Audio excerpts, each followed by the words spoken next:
오늘도 조금 부담스럽고 조심스러운 이야기를 한번 하도록 하겠습니다. 보육원에 있는 장애가 있는 아이들을 위해서 한번 저의 생각을 한번 말씀드려 보고자 합니다.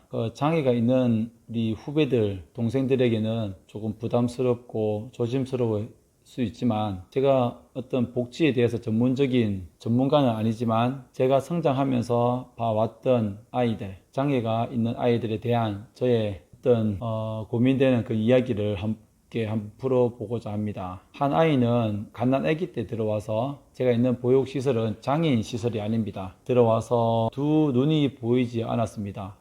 어릴 때부터 그래도 조금 아픔이 있는 저는 그런 아이들을 보면서 너무나 더 괴로울 수밖에 없었습니다. 이 아이들은 무슨 어떤 잘못이 있어서 이렇게 두 눈이 보이지 않을까? 갓난 아기 때부터 보이지 않아서 어떻게 누가 어떤 사랑을, 자기를 사랑하고 있다는 것도 제대로 느낄 수 있을지, 그리고 앞으로 어떻게 살아갈지에 대한 그러한 걱정을 많이 했습니다. 결국은 다른 장애인 시설로 간 걸로 알고 있는데, 그런 아이가 그곳에서 따뜻한 부모님의 사랑을 받지 못하고 살아가는 것에 있어서 상당히 저는 괴로울 수밖에 없었습니다. 그리고 신체적인 결함이 있어서, 그렇지 않아도 보육원에 사는 것 자체가 초등학교 때 아이들로부터 조금 차별당할 수 있고 천대받을 수 있고 그러한 상황이었는데, 아무것도 모르는 그런 또 초등학교 아이들은 어떤 신체적인 결함, 즉 손에 문제가 있는 그러한 아이들을 보면서 우리가 생각하기에 정상적이지 않은 그런 우리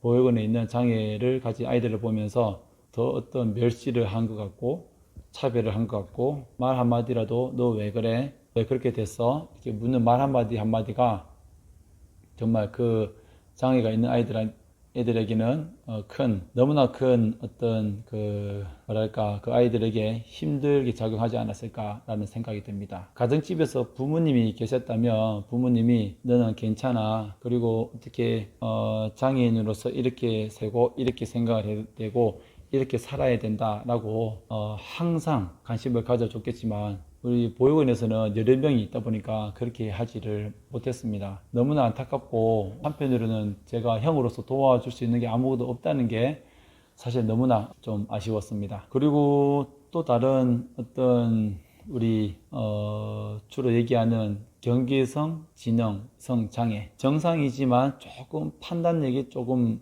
이제 떨어지는 아이들도 간혹 우리 보육원에 있습니다. 그러면 그 아이들은 판단력이 조금 부족하기 때문에 본인들이 어떤 친구라든지 그 다음 앞으로 자립을 할 때 직장을 선택하고 본인이 하고자 하는 일에 대해서 조금 부족함이 있습니다. 그것을 누군가는 부모가 맡아서 이 아이에 대해서 전적으로라는 것은 그 아이가 그 인생을 올바른 길을 갈 수 있도록, 절대 쓰러지지 않도록 도와주어야 하는데, 보육원에 있는 아이들은 그렇게 하지를 못하니까 너무나 안타깝습니다.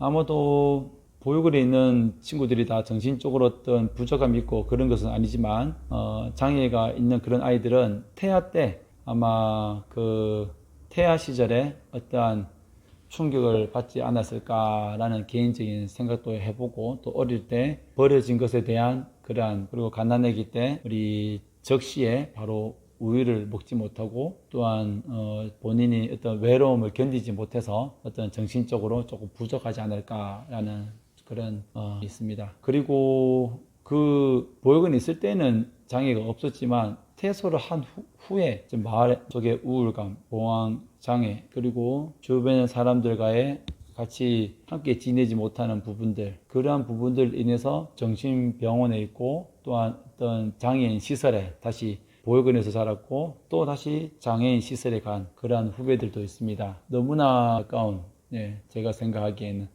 다 제 동생들이고 후배들인데, 그런 아이들이 어릴 때에도 힘들게 살았지만 또 사회에 나와서도 이렇게 본인이 하고자 하는 일들을 제대로 하지도 못하고 그러한 시설에서 평생을 있어야 된다는 것, 그리고 시설에 있지만 또 누군가가 함께 자주 가지 못해서 또 어떤 면회를 잘 하지 못하고 그러한 가운데 혼자 남겨졌다는 그러한 마음들. 이 영상을 저도 찍고 있지만 제가 그 시설에 방문해서 한번 방문해야 될 그 아이를 제대로 보살피지 못하고 있다는 그러한 안타까움이 저에게는 너무나 괴로운 그러한 마음을 만들게 합니다. 정말 그 아이들이 그 시설에서 행복할 수 있을까요? 누구의 잘못일까요?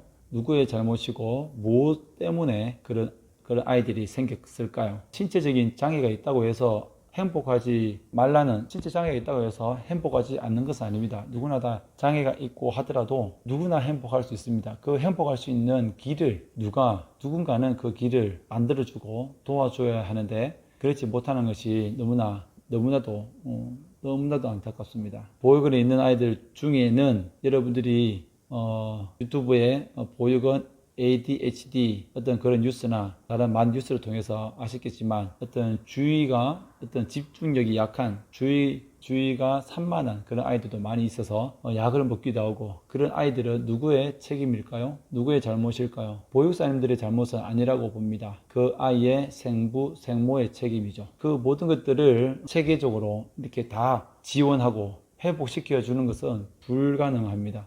그런 아이가 성장해서 자립할 때 어려움을 겪고 사기를 당하고 또한 제대로 누군가와 함께 하고자 하는 그러한 생활을 하지 못하고 회사나 다른 친구 관계에서도 인정받지 못하고 그렇게 계속 악순환이 생겨난다고 생각을 합니다. 제가 안타깝고 슬픈 마음에 제 어떤 마음을 다 전달을 못할 수도 있는데, 정말 이 땅에 보육원에 있는, 그래도 저는 큰 어려움 없이 어떤 신체적으로 건강하고 또 정신적으로도 저는 건강해지려고 노력을 했기 때문에 이렇게 그래도 성장을 했지만, 보육원에 아직도 장애를 가지고 신체적인 장애, 그 다음에 정서적인 장애, 그 다음에 심리적인 장애, 그 다음에 정신적인 장애를 가지고 있는 아이들, 그 아이들이 아직도 여러분의 주변에 있습니다. 개인적으로 보육원에 살 때는 많은 장애가 있는 친구들을 보면서 참 어떻게 불쌍하다 그런 생각들을 가지진 않았습니다. 한 가족이고 또 한 형제 자매이기 때문에 그런 생각을 가지지 못했는데, 제가 성장을 하면서 그 아이들이 앞으로 더 살아가면서 얼마나 많은 어려움을 겪을까, 그 어려움을 겪었을 때 누군가는 뒤에서 든든한 버팀목이 되어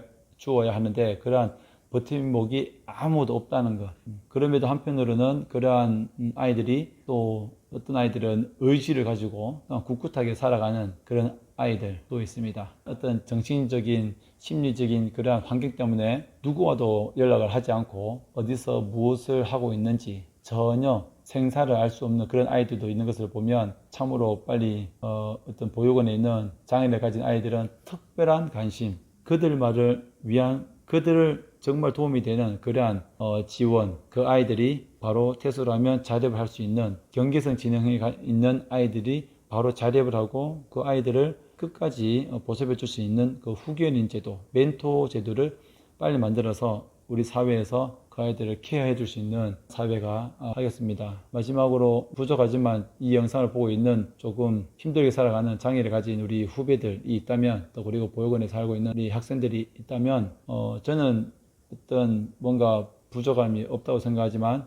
누구라도 다 힘들게 살아갈 수 있으니 힘내시고 한번 도움의 손길을 더 기대하면서 열심히 살았으면 좋겠습니다. 감사합니다.